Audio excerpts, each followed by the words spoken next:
Hey, what's up, guys? So it's been a few days since I was last on here, since I last posted a video. And actually, for those of you who have tried starting up a game and stuff with me, I've kind of been busy all weekend. I've only gotten on the game I think once, so I haven't really had a chance to play anybody yet. Oh, new collection. I don't think anybody actually gets those. But yeah, Saturday. Actually, this weekend I was in a golf tournament. Didn't do my best. Came in tied for 7th, which wasn't very good out of the field that we had. I was hoping for at least a podium finish. Didn't actually happen. Played terrible, just not gonna lie. And then yesterday we spent the whole day out on the lake fishing and swimming, stuff like that. So anyways, I'm going to try to get back into it now, and for those of you who have tried starting games with me, I'll try to get to you all as fast as I can. Alright, okay, let's see here. Got quite a few people here who's tried starting up games.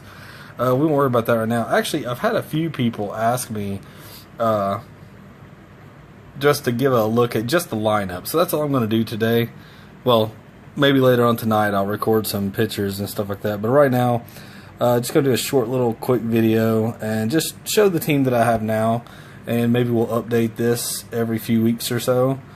Alright, so let's start off with my actual defense here. We have Nick Hundley, catcher. Hitting is an 8, power is a 5, and speed is a 5. And we'll take a look here. Batting .328 for me. And keep in mind, most of this is against computer because I do automatic games most of the time. 75 home runs, 31.9 at-bats per home run. So he's not too bad. Chris Davis actually has a low batting average for hitting it being a 6. Most of the people who are 6s, I think, usually keep around a 300. So his is pretty low when it comes to that. Home run every 9 at-bats, though. That's not bad for what I've had him. Oh, Joe Panik, maybe? I'm going to say Panik just because that's what it looks like. Alright, hitting is a 9, power is a 3, but look at that average. That average is beautiful. 382 with a 428 on-base percentage. That's pretty great. Definitely not the guy you want on your team for power, but definitely a good spot at second base for me. I think I have 2 other second basemen, but one's hitting is a 4. His power is a 9, but I think I had him in there for a while, and his batting average was only in the 100s, I believe.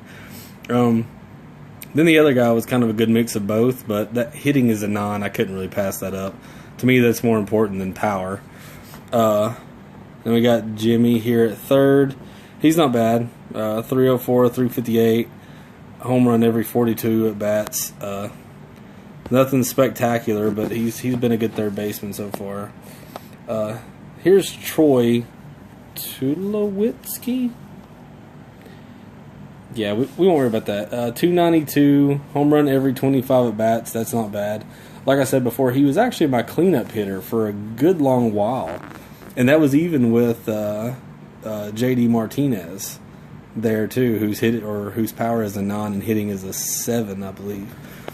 So, alright, Charlie Blackmon. I've had him for a good while. Hitting is a 7, but that speed right there is what really helps out. Batting .302.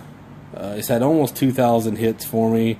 Home run every 31 at bats, and has 1,164 stolen bases for me with an 88% for stolen bases. Successful stolen bases, anyways. So he's definitely been a good one for me. Lorenzo Cain, hitting's a 9, power's a 5, speed is a 9. This is by far probably my best overall defensive player. And especially base running is just unbelievable. Hitting .383, 2,056 hits, on base percentage of 427, which is also a great engine, just throwing it out there. Home run every 29 at bats, that's pretty good, with an 89% stolen base completion, with 1,228 stolen bases. So he's definitely a top player. Hopefully I'll never be getting rid of him. The problem is all I get are outfielders. Like, I've gotten so many outfielders, it's insane. Everything above 4-star. Like, I just keep them for some reason.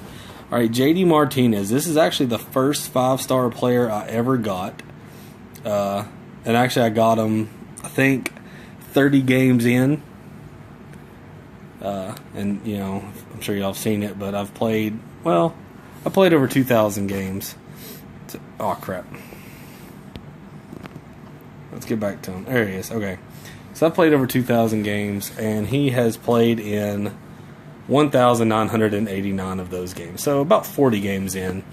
Hitting 293, but he hits a home run every 8 at-bats. So 966 home runs, 2,300 hits, 51 triples. That's pretty great, seeing his speed is a 3.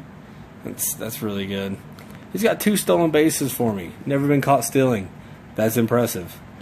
Almost 2,400 RBIs.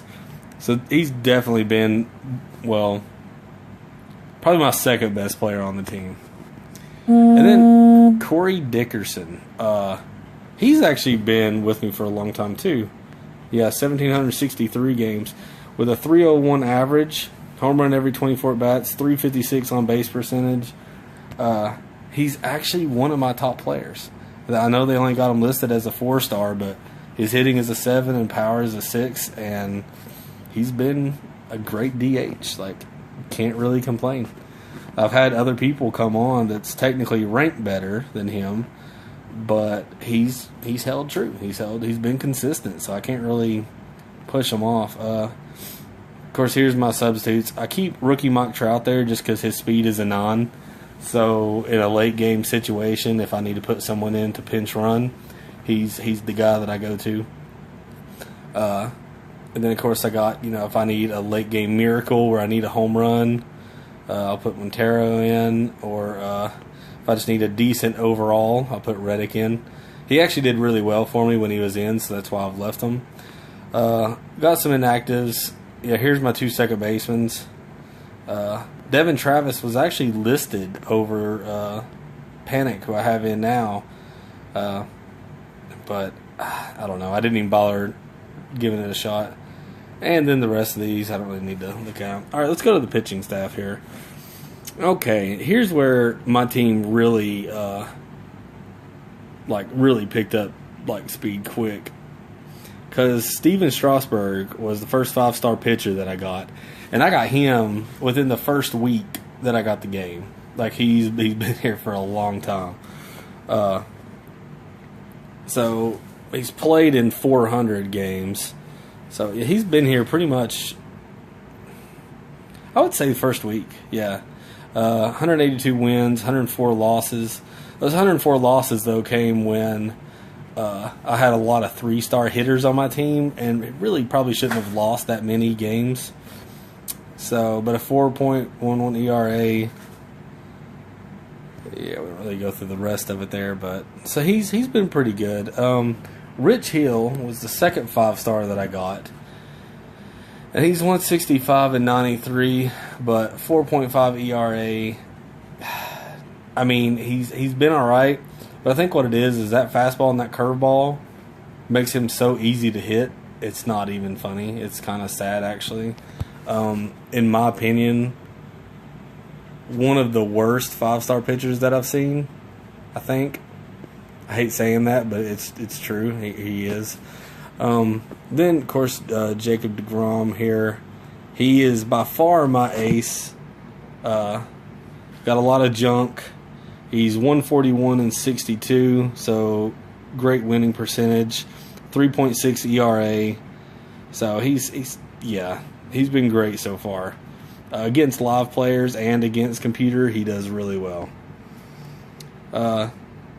Francisco here. I've had him for a while. His ERA doesn't really show it, but his win-losses is actually the best that I got for a 4-star pitcher. Which I have 4-star pitchers that I haven't really given a shot yet, but for facing live people, I like having him around. I don't know. He doesn't do great, but I've had a lot of people write me comments and stuff complaining about facing them. So that's always a positive. Then Steven Matz, I actually picked up. Ignore his ERA because he's gotten thumped a couple of good times. But overall, so far from what I've seen from him, he's actually a really good pitcher. And he's a good one to have on the game. He's only played in 11 games, but he got thumped in a couple of them. So we'll just ignore that for right now. Give him to maybe about 50 games played and hope that ERA drops way down. Alright, let's go to relief pitchers. I've had Eric for a long time. He was actually the first 4-star relief pitcher that I picked up. He actually was my closer for a good long while.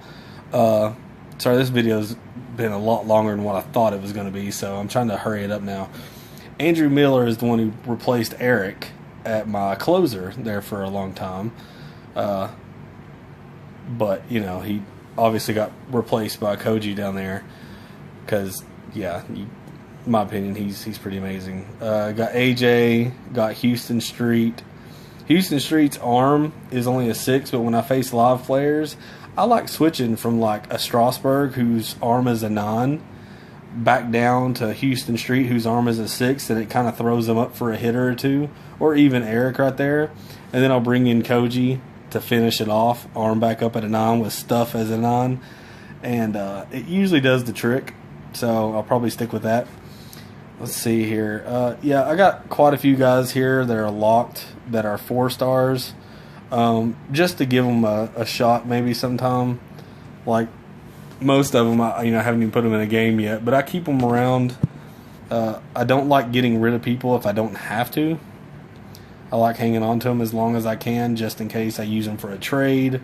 Or if my 4-star pitcher just starts going crazy downhill, I'll put one of these guys in and see what they can do. But, alright, yeah, that's pretty much it, guys. Like I said, I'd had a few people asking, to take a look at the team, and I know I've put them in other videos, but I never actually gave them a video of their own, so maybe every few weeks or so we'll try to update this video, showing maybe who I've picked up, who I haven't. If it's the same guys, of course I'm not going to bother with it, but if I pick up some good players along the way, I'll probably at least try to show them off in a video or two. But anyways, alright, thanks guys. Be sure to like and subscribe. I'll see y'all later. Hey guys. Also, I just wanted to tack this on here at the end of the video. I've had quite a few of you all starting up games with me, helping me out as far as finding new pitchers and stuff like that, which has been great and been helpful. But from now on, if y'all decide to do that, start up a game with me, and then in the chat, send me the pitcher's name, what his rating is, and whether he is elite, legendary, regular, or prom. That would just help out a lot, because a lot of times, it'll show me. Sometimes it doesn't show me, so I have to kind of try to figure it out for myself, and it would make it a lot easier if you all would go ahead and have the information for me. That way we can, record it, post it straight to YouTube. Alright guys, appreciate it. Be sure to subscribe and like, and if you want, play me on here. Show me what you got. Put your best pitcher against me. Really appreciate it. Thank you all. Later.